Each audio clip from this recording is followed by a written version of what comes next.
Hey guys, what's up? Welcome back to Triple Double Nation. Today we'll be covering what if Greg Oden never got injured.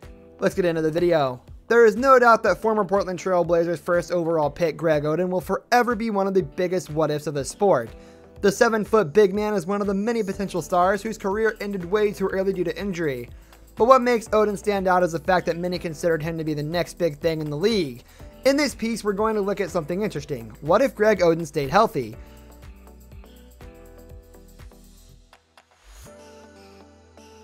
Unfortunately for the former Ohio State standout, he will go down in history as one of the biggest busts in the NBA. While this is definitely the type of label no player would ever want to have his name associated with, this actually speaks volumes of just how much hype surrounded Oden when he entered the league. As we all know, it all came crashing down for him even before he could get started, but it's hard not to imagine just how much he would have affected the entire landscape of the NBA if he never got injured.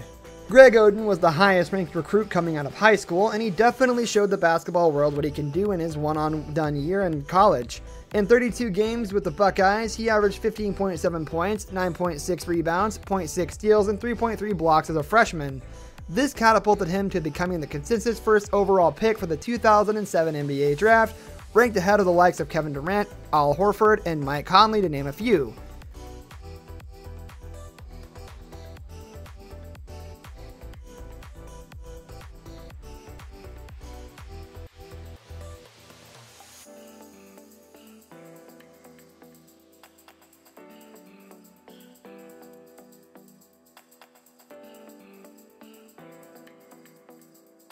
In hindsight, the Blazers have been criticized for taking Oden over Durant, but the reality is at that point in time, Oden had shown more potential than Durant. KD had a lot of promise and had the potential to become a superstar, but Oden was already NBA ready and could help Portland win immediately. This was exactly what the Blazers had in mind when they took Oden first overall in 2007. The team definitely felt that they had hit the jackpot, as the 19-year-old big man looked to be the final piece of their puzzle. At that point, Portland had Brandon Roy and LaMarcus Aldridge, who they both drafted 1 year ahead of Oden. The trio of Roy, the reigning Rookie of the Year, Aldridge, the second overall pick of the previous draft, who showed tremendous potential in his rookie campaign, and Oden was definitely one of, if not the most promising young core in the entire league at that point in time.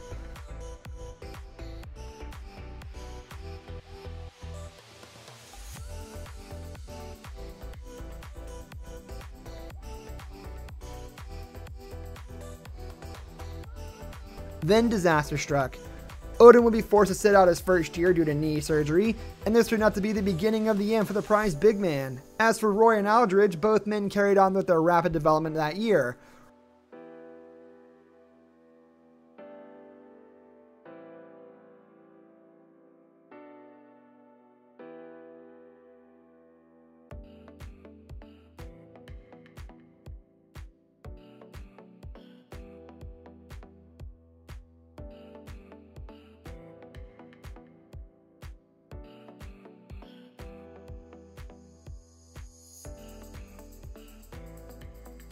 Roy got his first All-Star nod, while Aldridge pretty much doubled his scoring output compared to his rookie campaign.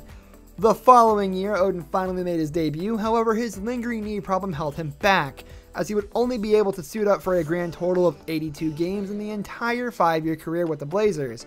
When healthy, he did show some flashes of what made him such a highly touted prospect coming out of college, but in truth, these performances were far and few between.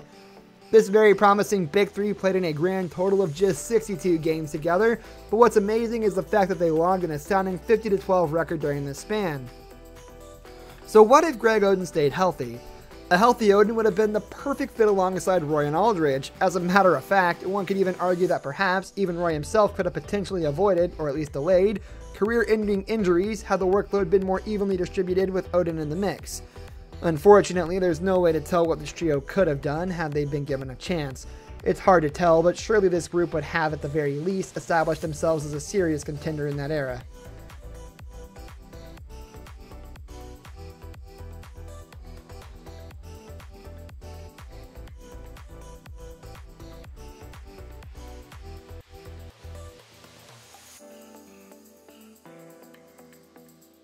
It's why this what if Greg Oden stayed healthy conversation is worth having. At this point, it's all speculation. However, there's no doubt that we all missed out on a potentially great big man in Oden. Moreover, we could have also been robbed of witnessing a tremendous trio that could have dominated the league for many years. Sadly, such is the game basketball. For the Blazers, this was indeed a terrible break for them, but on the bright side, this is also what led them to picking up Damian Lillard with a 6th overall pick in 2012. Dame is now considered as one of the greatest players to have ever donned the Portland uniform, so in this respect, it's not all bad. Greg Oden played a season in the Chinese Basketball Association, but wasn't even his team's best center. Once it was clear no NBA team was going to sign him, Greg Oden took his talents overseas to play in the Chinese Basketball Association. Oden played one season with the Jiangsu Dragons, but his performance was less than stellar. In 25 games with the club, Oden averaged 13 points and 12.6 rebounds per game. He ranked just 5th on the team in scoring, and he wasn't even the Dragons' best center. William McDonald played center and power forward for Jiangsu in 2015 and 16. He edged out Oden in points per game, blocks per game, and field goal percentage. Oden was supposed to be a transcendent NBA star, but a few years after his debut, he was struggling to keep a starting job in the Chinese Basketball Association. There were two logical choices for the number 1 pick going into the 2007 NBA draft. The majority of experts were sold on Ohio State center Greg Oden. The other option was Texas forward and current Golden State Warriors superstar Kevin Durant.